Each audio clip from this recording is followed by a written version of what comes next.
তুমি কতটা বিশ্বাসী এই ভূত প্রেতে? আমি বিশ্বাস করি যে যেটা আমরা দেখি শুনি বুঝি তার থেকে বিয়ন্ডে আছে। তিওয়ারিকে আমি 2 বছর চিনি, মানে চিনতাম 2008 থেকে 2010 অব্দি। সুশান্ত সিং রাজপুত যদি কারো কাছে আসবেই আফটার ডেথ বা তার আত্মা, ওর কাছে কেন যায়? দাদাগিরিতে ম্যাক্সিমাম যারা যায় তাদেরকে অডিশন দিয়েই ডাকে। তোমার সাথে কি কোনো সময় আত্মাদের বা প্রেতের বা সোল যাই বলো তাদের সাথে কি ডাইরেক্ট কোনো কমিউনিকেশন হয়েছে কোনো সময়ের জন্য? ক্যাপিটাল অফ ব্ল্যাক ম্যাজিক যেটাকে ইন্ডিয়ার বলা হয়, সেটা বেসিক্যালি মায়ং গ্রাম, যেটা আসামে আছে। ইলুমিনাতির ব্যাপারে লোকেরা অনেক কম জানে। ইলুমিনাতি ওয়ার্ল্ডটাকে ডিস্ট্রয় করতে চায়। ফ্লাকা বলে একটা ড্রাগ হয় যেটা দিয়ে জম্বি ক্রিয়েট করা যায় খুব ইজি। আমি ভগবানকে বিশ্বাস করি, কিন্তু আমি ভগবানকে পুজো করি না।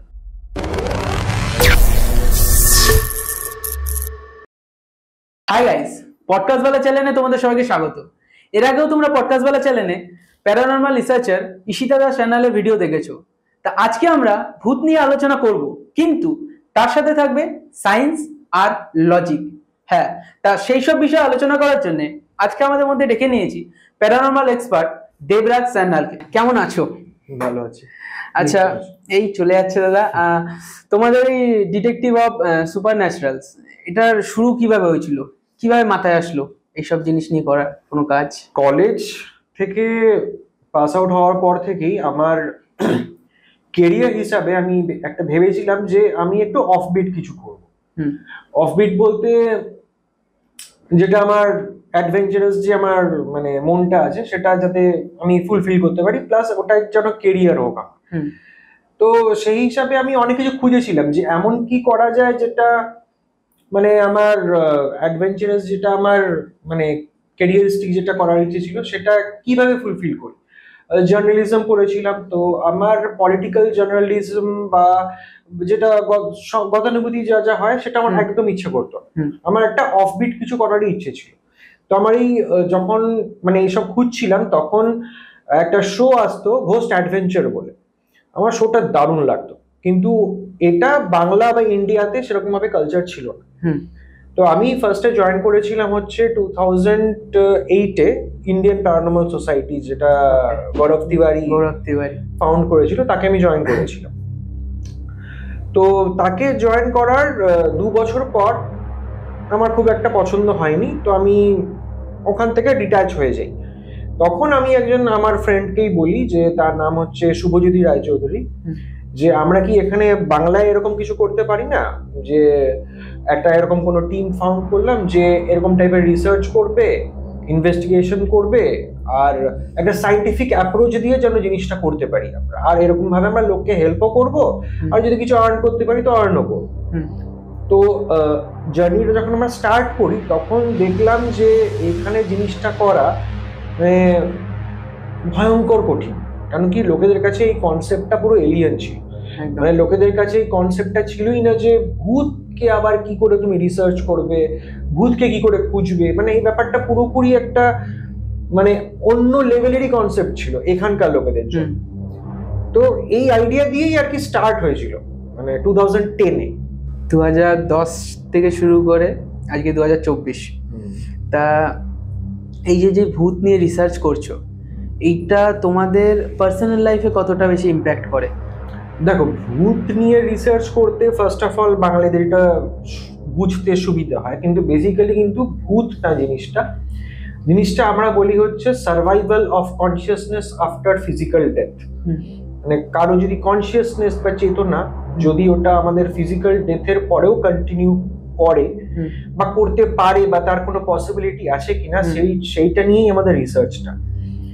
তো সেইটা নিয়ে যদি বলছো আমাদের মানে লাইফে কিভাবে ইম্প্যাক্ট করছে, ইম্প্যাক্টটা অনেক দিক দিয়ে করে। সোশ্যালি করে, সাইকোলজিক্যালি করে, মেন্টালি করে, ফিজিক্যালি করে, সব দিক দিয়েই করে। সোশ্যালি করে কারণ কি, আমরা একটা এমন কেরিয়ার নিজেদের জন্য চুজ করেছি যেটা কিছু লোকের জন্য খুব ফ্যাসিনেটিং, কিছু লোকের জন্য আবার ট্যাবু মানে হচ্ছে জিনিসটাকে ভালো চোখে দেখে না। আবার কেউ কেউ জিনিসটাকে খুব অ্যাডভেঞ্চারাস ভাবে, বা মানে ভাবে বোধহয় একটা অন্যরকম কিছু একটা হচ্ছে, বা গ্ল্যামারাস কেউ কেউ ভাবে, কারণ কি যেহেতু আমরা মিডিয়াতে অনেক অ্যাপিয়ার হই। তো এখন যদি আমি ডক্টর না ইঞ্জিনিয়ার না একটা এমন কিছু করছি যেটা লোকেদের জন্য খুব মিস্ট্রিয়াস, তো তার জন্য লোকের একটু কেউ কেউ অ্যাটাচড হয়, কেউ কেউ ডিট্যাচড হয়। তো এটা আমাদের মধ্যে একটু চলে যে কি হচ্ছে, মানে আমরাও ঠিক করে কোপ আপ করতে পারি না যে কার সাথে কিভাবে মিলবো আর কি। এটা হচ্ছে সোশ্যালি। আর মেন্টালি কেন করে, মেন্টালি হচ্ছে তোমার এমন এমন জায়গায় আমাদের যেতে হয় বা এমন এমন কেসেস গুলো শুনতে হয় যেগুলো ভীষণ ডার্ক হয়। মানে কারো ডেথ হচ্ছে, মানে যেহেতু প্যারানর্মাল অ্যাক্টিভিটি হতে গেলে খুব একটা ডার্ক হিস্ট্রি হতে হয়। সেই ডার্ক হিস্ট্রিটার মধ্যে যখন আমি পুরোপুরি ঢুকে যাই তখন সেটা সাইকোলজিক্যালি অনেক এফেক্ট করে। কেন কি তোমার নাইটমেয়ার্স আসে, ভুলভাল স্বপ্ন আসে, কেন কি তুমি কন্টিনিউয়াসলি ওইটা নিয়ে মাথা ঘামাচ্ছ আর কি। তো ওটা অনেক সময় মেন্টালি এফেক্ট করে, ফিজিক্যালিও করে। কারণ কি এমন এমন আমরা জায়গায় যাই যেগুলো হয়তো পা পিছলে পড়ে গেলাম, পিঠে লাগলো, এখানে লাগলো, কিছুদিন আগে যেরকম পড়ে আমার প্রচন্ড পিঠে লেগেছিল। তো তারপরে সাপ খোপ হতে পারে, তোমার ইনসেক্টস হতে পারে কিছু, তারপরে আমাদের মধ্যে একজনের ডেঙ্গু হয়েছিল, এরকম ফিজিক্যালিও এফেক্ট করে। তো সব দিক দিয়ে এফেক্ট করছে আর কি। ওকে, তুমি কতটা বিশ্বাসী এই ভূত প্রেতে? আমি বিশ্বাস করি যে যেটা আমরা দেখি শুনি বুঝি তার থেকে বিয়ন্ডে আছে কিছু, মানে যেটা আমরা নর্মাল বুঝি কিন্তু ওটাই একদম মানে এন্ড না, তার বাইরেও অনেক কিছু আছে। ওকে, আচ্ছা তুমি গৌরব তিওয়ারির কথা বললে, ইন্ডিয়ান প্যারানর্মাল সোসাইটি যেটা, ঠিক আছে, তা গৌরব তিওয়ারির যখন মৃত্যু হয় আমরা অনেক খবরের চ্যানেল কভার করেছিল যে মৃত্যুর সময় না ওর গায়ে কোনো দাগ পাওয়া গেছিল, না হার্ট অ্যাটাক বা অন্য কোনো কারণে মৃত্যু হয়েছিল, এখানে একটা দাগ ছিল।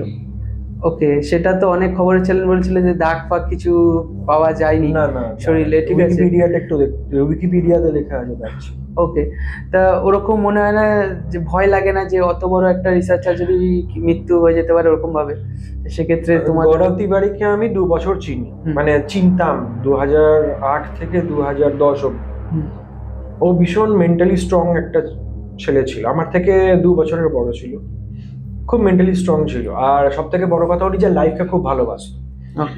মানে সুইসাইড কারা করে, যারা নিজের লাইফকে নিয়ে ডিপ্রেস থাকে, কিন্তু সে ওরকম টাইপের লোক ছিল না যতখানি আমি পার্সোনালি চিনি। অ্যাজ পার মানে রিয়েল রিজন যেটা বলা হয় যে ও কেন মারা গেছে, সেটা নাকি ও নিজের ওয়াইফের সাথে কোনো একটা ঝগড়া হয়েছিল, সেই জন্য সুইসাইড করেছে। কিন্তু এটা আমার নিজস্ব বিলিভ হয় না, কারণ ও ওরকম বউয়ের সাথে ঝগড়া করে জাস্ট সুইসাইড করে নেবে এরকম আমার মনে হয়। আর যেদিন ও সুইসাইড করেছিল সেই দিন ও একটা নিজের ম্যাগাজিনে একটা ওর ফ্রন্ট পেজে একটা ওর ইন্টারভিউ বা সামথিং কিছু এসেছিল, সেটা ও পোস্ট করেছে। তার 2 ঘন্টা পরে কেউ সুইসাইড করতে পারে বলে আমার মনে হয়। আর যে নিজেকে এতটা মানে করে চলতো আর কি, মানে ও নিজেকে প্রাউড ফিল করতো যে ও নিজে গৌরব তিওয়ারি, তো ওর ডেথটা আমার জন্য তো ন্যাচারাল। ওকে, আচ্ছা এই যে ডেথের কথা বলছি, মরে যাওয়ার পর মানুষদের আত্মার কথা বলছি, তা সুশান্ত সিং রাজপুত, ঠিক আছে, মরে যাওয়ার পর বিদেশে আমেরিকার একটা প্যারানর্মাল এক্সপার্ট ছিল যে নাকি সুশান্ত সিং রাজপুতের আত্মার সাথে কথা বলছিল, তা ওইটা কতটা সত্যি? এই ভিডিওটা যেদিন বার হয়েছিল তার ঠিক 3-4 দিন পরে এশিয়ান এজ বলে যে ইন্ডিয়ার একটা বড় নিউজ পেপার, সেখান থেকে আমাকে কল এসেছিল যে ওই স্টিভ হফস যে বলেছিল ভিডিওটা, সে কি ভুল ঠিক করেছে কি ভুল করেছে। তা আমি ওখানে বলেছিলাম যে ওটা পুরো ফেক মেরেছে। ওকে, কারণ সুশান্ত সিং রাজপুত যদি কারো কাছে আসবেই আফটার ডেথ বা তার আত্মা, সে ওর কাছে কেন যাবে? সব থেকে বড় কথা, ও একটা অন্য একটা আমেরিকাতে বসে কোথাও গিয়ে একটা সেশন করছে, সে ওর কাছে কেন যাবে? ডাকলেই যে চলে যাবে তার তো কোনো মানে নেই, তার সাথে তো তাকে কন্ট্যাক্ট করতে হবে, চিনতে হবে। আর সব থেকে বড় কথা যে ওর আশেপাশে ওর কোনো মানে রিলেটিভসও ছিল না। এই ধরো আমি আজকে মারা গেলাম, তুমি যদি হঠাৎ করে কোথাও আমার নামে এখন মানে প্ল্যানচেট হোয়াটএভার করা স্টার্ট করে, তো আমি কি ধপ করে তোমার কাছে পৌঁছে যাবো? সেটা কেনই যাবো? এখন যদি আমার ওয়াইফ আমাকে ডাকে আমি তার কাছে যেতে পারি। আর আত্মাকে কি ওরকম ভাবে ডাকা যায়? ফার্স্ট অফ অল ডাকা যায় না, এরকম না যে ডাকা যায় না, কিন্তু সেটা তার জায়গায় ডাকতে হবে। অর এলস যদি অন্য জায়গায় হচ্ছে তো তার কোনো রিলেটিভ বা তার কোনো ভীষণ হার্ট টু হার্ট যার সাথে কানেকশন আছে সে ডাকলে তার কাছে কানেক্ট হতে পারে, তার একটা পসিবিলিটি আছে, তাছাড়া না। মানে ওইটা টোটালি ফেক ছিল আমার হিসেবে ওটা। ওকে, আচ্ছা দাদা, তোমাদের আমরা দাদাগিরিতে দেখতে পেয়েছিলাম, তা ওখানে কিভাবে অ্যাপ্রোচ হয়েছিল তোমাদের সাথে? যে তোমরা কি অডিশন দিয়ে দাদাগিরিতে গেছিলে নাকি দাদাগিরি থেকে তোমাদের কাছে কল এসেছিল? দাদাগিরিতে ম্যাক্সিমাম যারা যায় তাদেরকে অডিশন দিয়েই ডাকে। তো 2019-এর নভেম্বরে হঠাৎ করে একটা ফোনে আমার ট্রু কলারে উঠছে জি টিভি। তো আমি হঠাৎ ভাবলাম যে জি টিভি থেকে আমাকে কেন ফোন করছে। জি টিভি থেকে ফোন এসেছিল, তো ওখান থেকে বলছে যে একটা রিয়ালিটি শোতে তোমরা আসতে পারবে। বললাম কোন রিয়ালিটি শো? ওরা বলছে দাদাগিরি। আমি বললাম দি দাদাগিরি, যেটা সৌরভ গাঙ্গুলি হোস্ট করে? বললাম হ্যাঁ সেটারই কথা বলছি। আমার তো ভাবছি বাপরে, আমার অবভিয়াসলি দাদাগিরি আমি বহুদিন ধরেই দেখে আসছি, আমার মা বাবা শ্বশুর শাশুড়ি সবাই ওটা খুব ভালো করে দেখে, আর ওটা আমাদের বাড়ির একটা বড় পার্ট ছিল। তো ওখান থেকে যখন ডাকলো মানে আমরা ভীষণই মানে খুশি ছিলাম যে ডাকলো, আর ওরা বলেছিল যে তোমরা অ্যাজ এ গেস্ট যাবে। তো সেটা আরো বেশি খুশির ব্যাপার যে এত বড় প্ল্যাটফর্মে যেখানে মানে লোকেরা যাওয়ার জন্য সিজনের পর সিজন ওয়েট করে, আমাদের হঠাৎ করে একবারে ডাকছে। আর ডাকলো কারণ হচ্ছে তার ঠিক এক উইক আগে আমাদের একটা টাইমস অফ ইন্ডিয়াতে একটা আর্টিকেল এসেছিল, ফুল পেজ আর্টিকেল। সেটা দেখেই হয়তো আমাদেরকে ওদের যোগ্য মনে হয়েছিল যে একটা এরকম টিম যে এরকম টাইপের অফবিট কাজ করে, তাদেরকে হয়তো তাদের ভয়েসটা হয়তো শোনানো দরকার সবাইকে। ওকে, আচ্ছা দাদা, তোমার সাথে কি কোনো সময় আত্মাদের বা প্রেতের বা সোল যাই বলো তাদের সাথে কি ডাইরেক্ট কোনো কমিউনিকেশন হয়েছে কোনো সময়ের জন্য? ডাইরেক্ট কমিউনিকেশন দেখো, এই যে তুমি যেটা বলছো না, সেটা আমরা একটা টেকনিক্যাল টার্ম ইউজ করি। টেকনিক্যাল টার্মটা হচ্ছে ইনভিজিবল ইন্টেলিজেন্ট এন্টিটি। ওকে, তো আমরা বেসিক্যালি এনার্জি সোল এরকম টাইপের ওয়ার্ড ইউজ করি না, ইনভিজিবল ইন্টেলিজেন্ট এন্টিটি বলি আমরা, যে যাকে আমরা চোখে দেখতে পারি না কিন্তু স্টিল সেই ইন্টেলিজেন্ট কমিউনিকেট করছে। তো ডিরেক্ট কমিউনিকেশন বলতে তুমি কি বোঝাচ্ছ? ডিরেক্ট কমিউনিকেশন মানে যেরকম ওই সুশান্ত সিংয়ের ব্যাপারটা বললাম যে কথা বলছিল, ডিরেক্ট কথা বলছে, মানে আমি পডকাস্ট করছি, তুমি একটা আত্মাকে বসিয়ে পডকাস্ট করো, তো ওরকম ভাবে ব্যাপারটা তো ওরকম হয় না, কারণ কি তার তো কোনো ভোকাল কর্ড নেই, সে কানেক্ট করবে কি করে? একদম। আমরা একটা ডিভাইস ইউজ করি, সেটা হচ্ছে তোমার ইকোভক্স। ইকোভক্সটা কি হয়, যখন তুমি রেডিও টিউন করো, একটা আওয়াজ হয় না একটা চ্যানেল থেকে আরেকটা চ্যানেলে যাওয়ার সময়, ইকোভক্সটা সেম প্রিন্সিপালে কাজ করে। 10 সেকেন্ড পর পর ও কন্টিনিউয়াসলি টিউন করে, আর অ্যাজ পার যে মানে ইকোভক্সটা বানিয়েছে সেই প্রিন্সিপালটা দিয়ে হচ্ছে যে যারা ওই পারে আছে, মানে যারা ওই এনার্জি মানে এটাকে ইউজ করে, মানে বুথ প্রেত হোয়াটএভার, তারা নাকি ওই রেডিও ফ্রিকোয়েন্সি গুলোকে করতে পারে, ম্যানিপুলেট করতে পারে। তো সেই হিসাবে ওই যে রেডিওর ওই টাইমে যে কটা ওয়ার্ডস আছে, ওই আমি ধরো জিজ্ঞেস করলাম যে আমি কি টি শার্ট পরে আছি, তো সেখান থেকে যদি ব্লু নীল এরকম কিছু এলো, তার মানে একটা ইন্টেলিজেন্ট ভয়েস এলো। তো ওরকম ভাবেই আমরা কোশ্চেন করি যে তুমি যদি এখানে মানে আমার যদি কিছু জানার থাকে, ধর আমার জানার আছে যে তুমি কেমন করে মরেছি, তখন যদি চলে এলো একটা কার অ্যাক্সিডেন্ট বা কিছু, তার মানে ওই ভয়েসটাকে আমি মানলাম যে ওই সে আমাকে এটা দিল। তো ওই রকম ভাবে কমিউনিকেট অনেক সময় হয়, এরকম না যে সব সময় হয়। ওকে, খুব কম, খুব রেয়ারলি হয়। আচ্ছা, তোমরা যে গ্যাজেটস গুলো ইউজ করছো ওগুলোতে কি কি থাকে, মানে ওদেরকে খোঁজার জন্য বা ওদের সাথে কমিউনিকেশন করার জন্য কি কি গ্যাজেটস থাকে?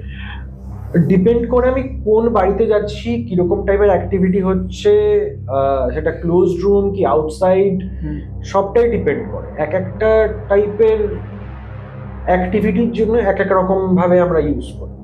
কেউ কেউ বলে যে ছাদের ওপরে আওয়াজ হচ্ছে, তো আমরা সেখানে পাউডার ছিটিয়ে দিই সত্যি কোনো পায়ের ছাপ বা কিছু আসছে কিনা, বা ওখানে কোনো ক্যামেরা ফিট করে রেখে দিই, বা ওখানে নাইট ভিশন ক্যামেরা ইউজ করি, ওখানে আমরা মোশন সেন্সর ইউজ করি।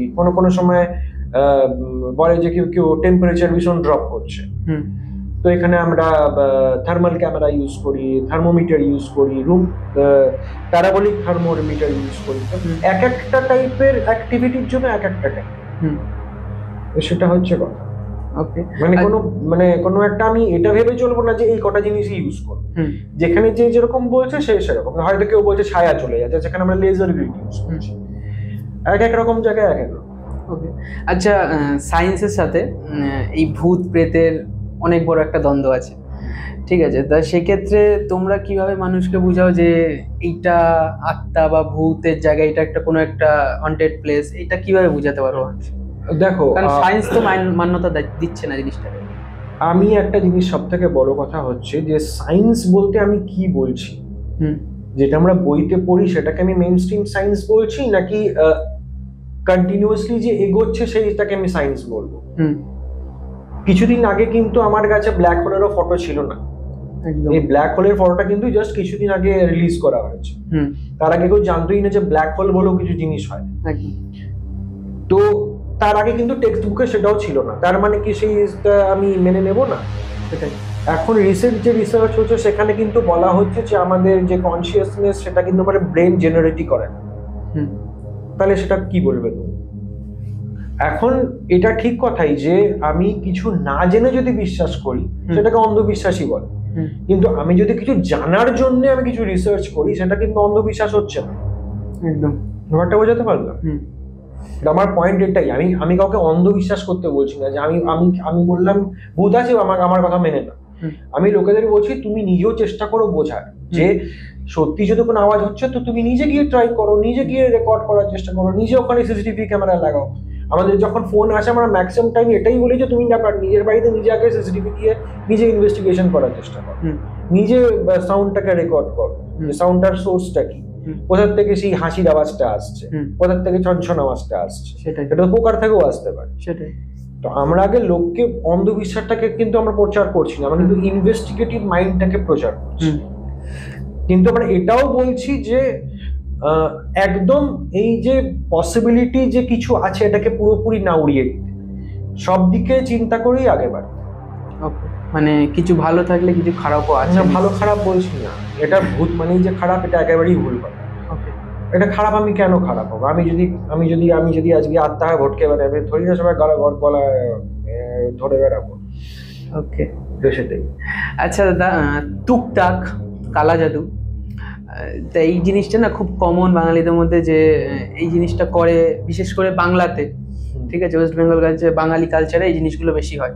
তা এইটা কতটা বেশি কার্যকর যে টুকটাক করলে কাউকে কোনো কিছু করা যায়? আমি এতদিন এটা বুঝতে পারছি না যে এই টুকটাক যে বাঙালিরাই করে, এই কনসেপ্টটা করতে কেউ আমি জানি না। ক্যাপিটাল অফ ব্ল্যাক ম্যাজিক যেটাকে ইন্ডিয়ার বলা হয় সেটা বেসিক্যালি মায়ং গ্রাম, সেটা আসামে আছে, নট কি ওয়েস্ট বেঙ্গলে আছে।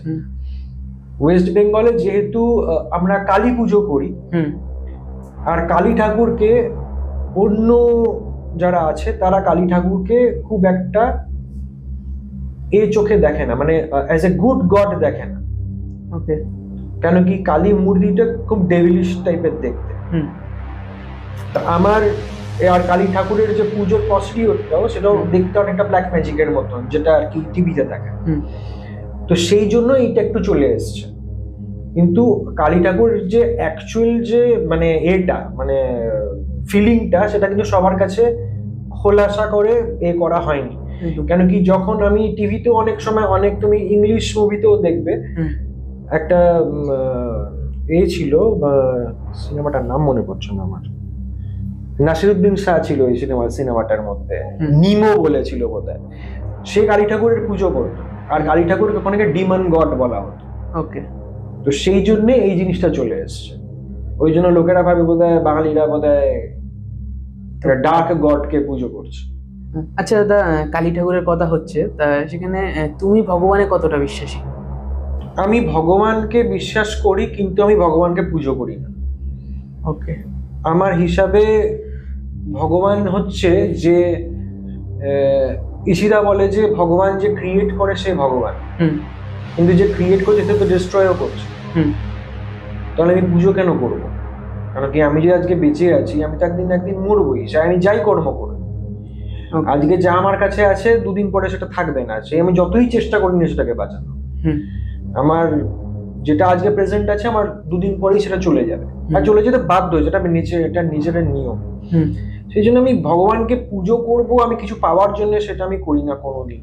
আমি রেসপেক্ট করি ঠিকই, যে একটা নেচার যে ক্রিয়েট করছে আর ডিস্ট্রয় করছে সেটাকে আমি রেসপেক্ট করি, ব্যাস। ওকে, আচ্ছা দাদা, তোমার এতদিনের জার্নি প্যারানর্মাল অ্যাক্টিভিটি নিয়ে, তা সেখানে কি কোনো সময় এমন হয়েছে যে মনে হয়েছে যে আজকের পর থেকে আর এই জিনিসটা আমি করবোই না, মানে এমন কোনো কিছু ভয়ঙ্কর কোনো ঘটনা? এটা অনেকবারই হয়েছে, অনেকবারই হয়েছে, কিন্তু আমি কোনোদিন এটা ভাবিনি যে আমি ছেড়ে দেবো।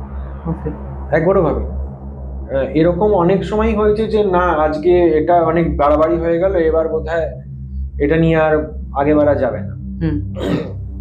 মানে তুমি কি ধরনের কথা বলছো, প্যারানর্মালের কিছু? হ্যাঁ, যে কোনো পার্টিকুলার কোনো কেস বলছি না আমি, যে এতদিনের রিসার্চ তোমার, তা এমন কোনো কেসের মধ্যে ঢুকেছো যেটা হওয়ার পর তোমার মনে হয়েছে না এই জিনিসটা আমি আর করবোই না, টোটালি ছেড়ে দেবো?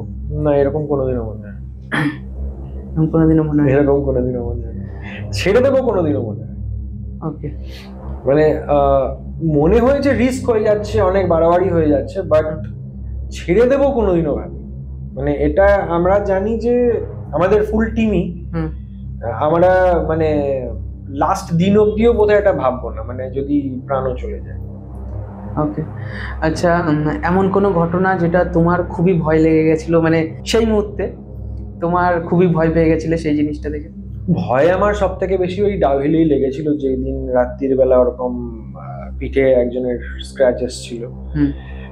আর খালি স্ক্র্যাচই আসেনি, সেটা কোনো ভিডিওতে নেই। ওই স্ক্র্যাচটা হওয়ার পরে যখন আমরা মানে সব প্যাক আপ করে যখন গাড়িতে উঠি, ওখানে 4টে গাড়ি ছিল, একটা গাড়ি চলছিল না। সেটা কোনো ভিডিওতে বা কোনো জায়গায় নেই, একটা গাড়িও চলছিল না। 4টে গাড়ি একসাথে কি করে বন্ধ হতে পারে, আমার কাছে কোনো এক্সপ্লেনেশন। আর সব থেকে বড় কথা, এটাকেও বিলিভও করে না, কারণ আমি ওই জন্য বলতেও যাই না। তুমি জিজ্ঞেস করলে তাই বললাম যে 4টে গাড়ি একসাথে কি করে বন্ধ হতে পারে, কোনো আমার কাছে কোনো আইডিয়া নেই। তো অনেক কষ্টে ওই ড্রাইভাররা এটে করে ব্যাটারিগুলোকে, মানে আরেকটা এক্সট্রা ব্যাটারি ছিল সেটা দিয়ে কোনো মতে করেছিল। আর সব থেকে বড় কথা হচ্ছে, অনেকজন জিজ্ঞেস করে যে ব্যাটারি কেন ড্রেন আউট হয়ে যায়, আর ওখানে সব কটা কারের ব্যাটারি ড্রেন আউট হয়ে গেছে।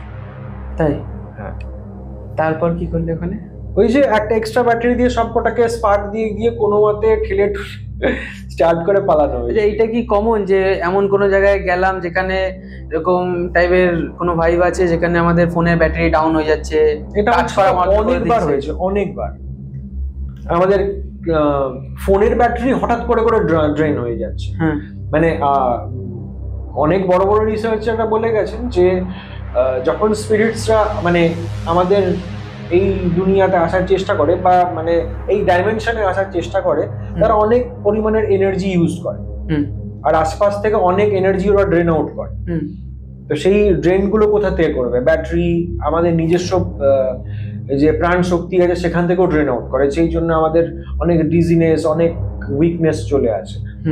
তো হয়তো ওখান থেকে এনার্জিস গুলো ওরা নেয়। আচ্ছা আচ্ছা, ইলুমিনাটি যাকে ডেমনদের গড বলা হয়, তা ওই বিষয়ে যদি আমাদের একটু কিছু বলো। দেখো, ইলুমিনাতির ব্যাপারে লোকেরা অনেক কম জানে। বেসিক্যালি কিন্তু ইলুমিনাতি ডিমনকে ওরকম ভাবে পুজো করে না। ইলুমিনাতি হচ্ছে ওয়ার্ল্ডে যেভাবে চলছে ওয়ার্ল্ডটা, সেটাকে বেসিক্যালি অর্ডারে রাখার জন্য ইলুমিনাতি তৈরি করা হয়েছিল। মানে টোটালটাই কন্ট্রোল করছে ইলুমিনাটি। কন্ট্রোল কাকে বলছো তুমি? কন্ট্রোলের ওয়ার্ডটাই তো আমরা জানি না যে কন্ট্রোল কি হচ্ছে। কন্ট্রোলও তো হচ্ছে না, কোথায় কন্ট্রোল হচ্ছে? লোকেরা বলে যে কেউ না কেউ কন্ট্রোল করছে, কিন্তু কন্ট্রোল তো হচ্ছে না, পুরো আনকন্ট্রোল সব। মানে খালি চারদিকে ওয়ার হচ্ছে আর সবাই খালি নিজের পকেটে টাকা ঢোকানোর জন্য সব রকম চলছে। এখন আমার খুব একটা মনে হয় না যে ইলুমিনাতি ওরকম ভাবে কাজ করে। কেন কি, যদি ইলুমিনাতি সত্যি হতো, মানে ইলুমিনাতির বেসিক্যালি এটা কি, মানে মোটিভটা কি, সেটাই তো আজ অব্দি কেউ জানে না। একদম। মানে তারা কি ওয়ার্ল্ডটাকে শেষ করতে চায় না বাঁচাতে চায়, সেটা তো কেউ জানে না। তুমি জানো না? সেটাই তো। তাহলে ইলুমিনাতি নিয়ে কথা বলে লাভটা কি? মানে আমরা যদি জানতাম যে ইলুমিনাতি ওয়ার্ল্ডটাকে ডিস্ট্রয় করতে চায়, সেটা একটা নিয়ে কথা বলতে পারি, যে অনেক রকম ব্যাপার আছে, মানে কিভাবে ডিস্ট্রয় করছে, সে তো ডিস্ট্রয় এমনিই হচ্ছে। একদম। আমরা নিজেই নিজেদের ডিস্ট্রয় করে ফেলছি, তো ইলুমিনাতির দরকারই নেই। আর ইলুমিনাতি যদি এটা ভেবে নি যে না ঠিক আছে ওরা ওয়ার্ল্ডটাকে বাঁচাতে চায়, এই যে করোনাটা হলো, এটা অনেক লোক বলছিল যে ইলুমিনাতি করিয়েছে, কেন কি যদি করোনা না হতো তাহলে ওয়ার্ল্ড আরো ফাস্ট ডিস্ট্রয় হচ্ছিল। কেন কি মানুষরা আস্তে আস্তে এমন জায়গায় নিয়ে চলে যাচ্ছিল যে মানে আর অক্সিজেনই পাওয়া যেত না। এই যে 2-3 বছর যে এত সব বন্ধ ছিল, কার্স, ফ্যাক্টরিজ, এভরিথিং বন্ধ ছিল, সেটাতে আর্থ একটুখানি হলেও মানে হয়েছে, একটুখানি রিসাইকেল হয়েছে আর কি। তার জন্য আর কি এখনো ওয়েদার, এক্সট্রিম ওয়েদার ক্লাইমেট এখনো যায়নি। আচ্ছা দাদা, হ্যাঁ ভূত প্রেত তো চলতেই থাকবে, কিন্তু জম্বি, ভূতের সাথে খুব ক্লোজলি কানেক্ট করে জম্বি জিনিসটা। জম্বিকে বেসিক্যালি লোকেরা পিশাচ বলে, যারা হচ্ছে মানে এটা বেসিক্যালি সুপার ন্যাচারালও না। জম্বি একটা এমন কন্ডিশন যেখানে হচ্ছে আমার ব্রেন কাজ করছে না কিন্তু বডি কাজ করছে আর আমার খালি খিদে পাচ্ছে, মানে এরকম টাইপের একটা কন্ডিশন। একদম। তো এটা বেসিক্যালি খুব রিয়েল একটা জিনিস, এরকম না যে জম্বি হওয়া অসম্ভব ব্যাপার। ফ্লাকা বলে একটা ড্রাগ হয় যেটা দিয়ে জম্বি ক্রিয়েট করা যায় খুব ইজি। কোনো মানুষকে যদি ফ্লাকা ড্রাগ দেওয়া হয়, সে তার ব্রেন তখনই ডেড হয়ে যাবে কিন্তু প্রচন্ড খিদে পাবে, আর মাংসর খিদে, মানে জ্যান্ত খেয়ে নেবে মানুষকেও খেয়ে নিচ্ছে। তো এটা খুবই ন্যাচারাল জিনিস, এটা কোনো ব্যাপার না, মানে এটা হওয়া পসিবল। আচ্ছা দাদা, তোমরা যে এরকম ভূত প্রেতের রিসার্চে যাচ্ছ, তা তোমাদের সাথে কি কোনো কবজ থাকে বা তোমরা কোনো তান্ত্রিকের মালা বা এরকম কোনো কিছু ইউজ করছো? না, ওরকম কিছু হয় না। ওকে, ওরকম কিছু হয় না। ওরকম যারা যারা বলে যে তাবিজ হয়, হ্যান হয়, ত্যান হয়, আমার ওইসব বিশ্বাস হয়। ওকে, মানে কি আমি তো তাকে খুব মানে আমি তাকে করতেই তো যাচ্ছি, আমি চাই যে সে আসুক। তাকে যদি আমি সত্যি কোনো কবজ বা কোনো জিনিস দিয়ে তাড়ানোর চেষ্টা করি, তারা আসবে না। আর সব থেকে বড় কথা, এরকম কোনো জিনিস হয়ও না। ওকে, আচ্ছা ধরো তোমাদের ডেকে কেউ কারোর বাড়িতে বা কোনো জায়গায় রিসার্চ করাতে চাইছে, তারা তোমাদের সাথে যোগাযোগ করবে কিভাবে? ফেসবুকে যোগাযোগ করবে, গুগলে আমাদের নম্বর দেওয়া, সব জায়গাতেই করা যেতে পারে। ওকে, তার জন্য কি তোমরা কোনো আলাদা চার্জেস? ডিপেন্ড করে।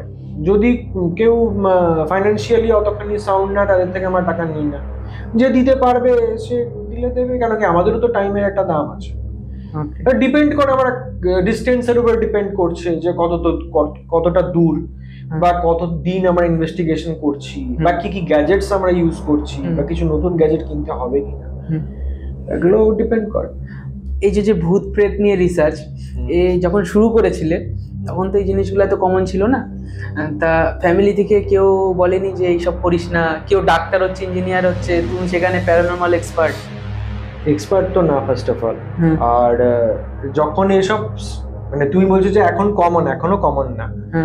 তুমি যদি এখন নিজের কোনো বাড়িতে গিয়ে বলো আমি প্যারানর্মাল নিয়ে রিসার্চ করবে, তাহলেই বুঝতে পারবে আমার কোশ্চেনের অ্যান্সারটা কি। ওকে, তো প্রথম দিকে তো কেউই পছন্দ করেনি, তার মধ্যে আবার বিয়ে করে বসলাম, বউও পছন্দ করেনি। তারপরে দেখো, প্রথম দিকে তো সাকসেস একেবারেই ছিল না। এখনো যে সেরকম ভাবে মানে যেটাকে লোকেরা সাকসেস বলে, সাকসেস মানে হচ্ছে ফাইন্যান্সিয়াল সাকসেস, সেটা এখন অব্দিও সেরকম ভাবে নেই। কিন্তু মানে এটার থেকে, মানে এই কনসেপ্টটা থেকে, তো যেহেতু একটুখানি নাম ডাক হয়েছে, সেই জন্য লোকেরা আর কি মোটামুটি সাকসেসফুল ভাবে। কিন্তু আরো অনেক কিছু প্ল্যানস আছে, দেখা যাক কি হয়। মানে কারণ কি এটা একটা এমন রোড যেটা দিয়ে মানে কিভাবে ডেস্টিনেশনে পৌঁছানো যাবে সেটা কেউ জানে না। মানে রাস্তা নিজেই খুঁজতে হচ্ছে আমাদের কন্টিনিউয়াসলি। কেন কি কিভাবে কি করলে কিভাবে কোথায় পৌঁছানো যাবে সেটা আমরা কোনোভাবেই জানি না। তো এটা একটা স্ট্রাগল আর কি, মানে এই স্ট্রাগলের কোনো আর কি নেই, মানে ওয়ে আউট নেই। এই ওয়ে আউটটা নিজেদেরই বার করতে হচ্ছে।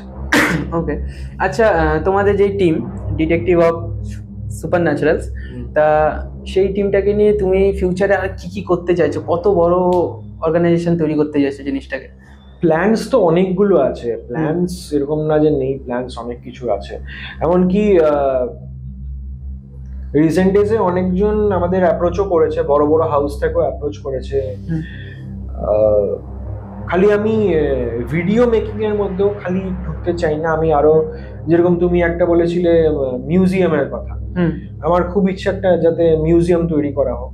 ঈশিতা অনেক জিনিস এরকম কালেকশন করেছে, আমি মানা করেছি কি করতে, কিন্তু স্টিলও করেছে। আমি চাই যে লোকেরা ওগুলো এসে এক্সপিরিয়েন্স করতে একদম পারে। আর জানি না তাতে ক্ষতি হবে কি হবে, কিন্তু যারা আসবে তাদের নিজের রিস্কেই আসতে হবে। তো ইচ্ছে আছে আরো অনেক কিছু করারই। একটা আমার ইচ্ছে আছে যে একটা হন্টেড হোটেল তৈরি করা হোক।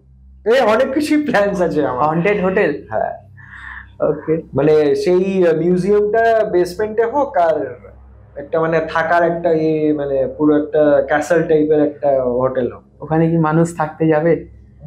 যা অনেকজন এরকম লোক আছে যারা এক্সপিরিয়েন্স করতে চায়।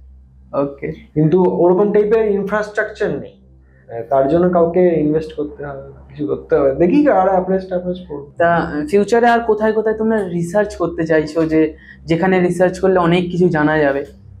সব থেকে বেশি ইচ্ছে আমার ভানগড়ে। তারপরে ইচ্ছে আছে আমাদের কলকাতার ন্যাশনাল লাইব্রেরিতে। ওকে। ওখানে একটা সিক্রেট চেম্বার আছে, যেটা অলরেডি আমাদের কথা চলছে। দেখি কি হয়।